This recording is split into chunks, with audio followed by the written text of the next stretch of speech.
Brought to you by Palvi Agrico. आता शेतीसाठी जे काही लागणार ते घरपोच मिळणार, तेही मोबाईलच्या एका क्लिकवर। आमदाराचा भाऊ सांगतो की आमदार असतो पैठणचा, त्यांचा बुमरेचा भाऊ ना, हो पण त्याचा बुमरेचा भाऊ ना, तो मुलगा हल्ली कळतच नाही माहिती। काढते कापड,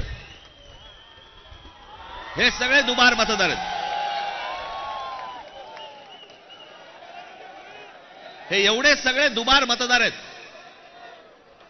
हे मी तुम्हाला आता जेवढे फक्त मतदारसंघ सांगितले तेवढ्यातले फक्त दुबार मतदार आहेत। म्हणजे तुम्हाला कल्पना येईल महाराष्ट्रामध्ये काय प्रकारचा गोंधळ येतो। आणि एवढे पुरावे दिल्यानंतर देखील हट्ट सुरू आहे की नाही कोर्टाने सांगितलंय जानेवारीत निवडणुका घ्या। कशा घ्या, का घ्या, कोणाला आहे घाई? 5 वर्ष निवडणुका घेतल्या नाहीयेत, 5 वर्ष, अजून 1 वर्ष गेलं तर काय फरक पडणार आहे? काय फरक पडतो? 5 वर्ष काही फरक नाही पडला, अजून 1 वर्ष गेलं। पण जी माणसं भरली आहेत आतमध्ये त्याचं काय करायचं? मग त्याच्यातल्या त्याच्यात निवडणुका आटपून घ्यायच्या आणि पुन्हा यश पदरी पाडायचं, याला काय निवडणुका म्हणतात? या निवडणुका अशा, याच्यात तर लोकशाही तरी टिकेल? एका आमदाराचा भाऊ सांगतो की मी 20,000 मतं बाहेरून आतमध्ये आणली। आमदाराचा म्हणजे ह्याची हिंमत बघा, सत्तेचा माज बघा, की एक आमदाराचा भाऊ सांगतो की आमदार असतो पैठणचा, त्यांचा बुमरेचा भाऊ ना, हो पण त्याचा बुमरेचा भाऊ ना, तो मुलगा हल्ली कळतच नाही माहिती। या मतदार याद्या तपासताना ह्याच्यातला कोण त्या दिवशी सांगितलं नाही का मी?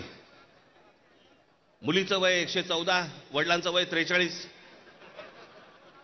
त्या दिवशी काय मला बोलायचं ते मी बोललो, काहीही चालू आहे।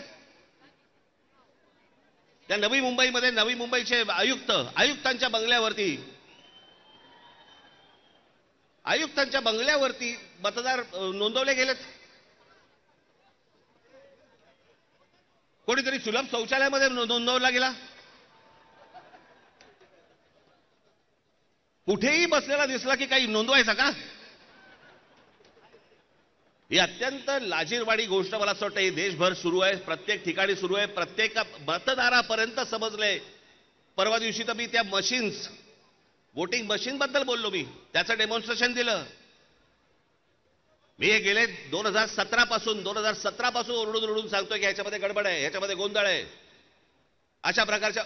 साधी गोष्ट आहे, 232 आमदार निवडून आल्यानंतर जर महाराष्ट्रामध्ये मातम असेल, महाराष्ट्रामध्ये जर समजा सन्नाटा असेल, महाराष्ट्रामध्ये काहीच नसेल, सगळे जर मतदार हे गोंधळलेल्या अवस्थेमध्ये असतील आणि सगळ्यांना जर आश्चर्य पडलं असेल, निवडून आलेल्यांना चिमटे काढून बघत होते निवडून आलेले लोक की मी कसा आलो निवडून।